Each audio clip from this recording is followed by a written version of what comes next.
Hello, and welcome back to more Beyond Earth News. My name's David, and with me, as always, is my friend Zach. Zach, can you tell us what we'll be looking at today? Sure. We are going to be looking at the future power infrastructure of the lunar surface. Astrobotic is currently making the technology to build a power grid at the lunar South Pole, and that will be available to any organization on their own moon missions. Excellent. Well, let's dive in further. Calling it LunaGrid, Astrobotic wants to provide a power infrastructure for their customers.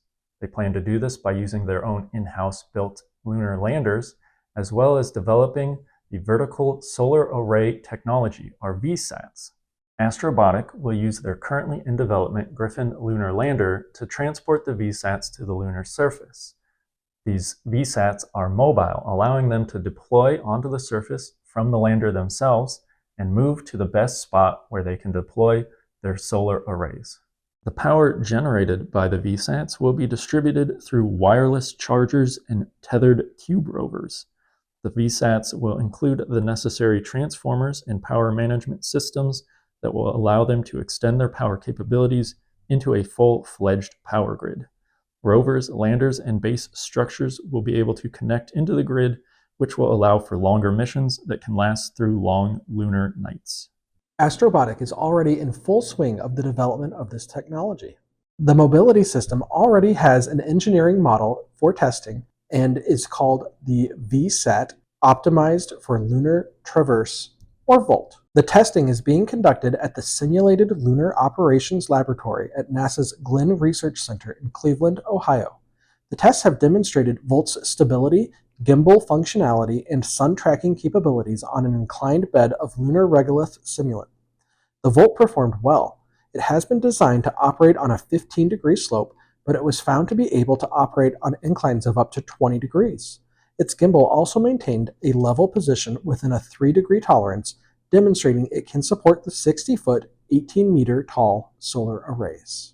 What's more, the Astrobotic engineering team was able to prototype and assemble the minivan-sized Volt within 12 weeks. This includes all the electronics and the vital gimbal system.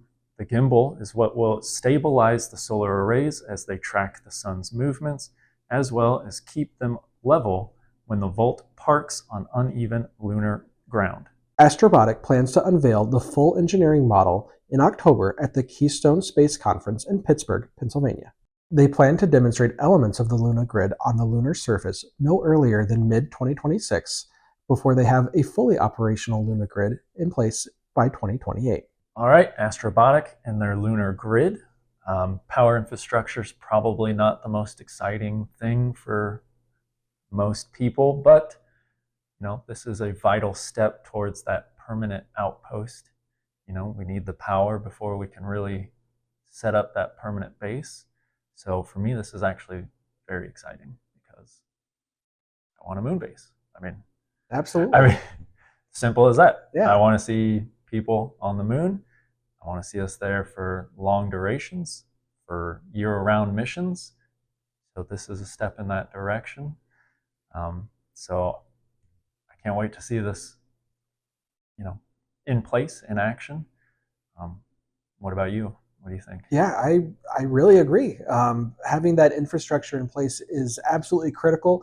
It's not the most glamorous and exciting necessarily, but at the same time, it gives us so many opportunities for additional things to happen on the moon, potentially in the future on Mars, other planets, expanding that base of human operations, giving us opportunities to develop new and bigger things that we can take up there and do more science, more research, build that moon base that you're talking about. Yeah.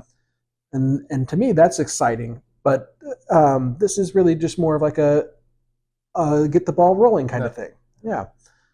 That's kind of what we have to think about on the LunaGrid. We'd love to hear from you. Please let us know in a comment down below. All right. You know what time it is. If you've made it this far, please like and subscribe for more Beyond Earth news. And as always, thanks for watching.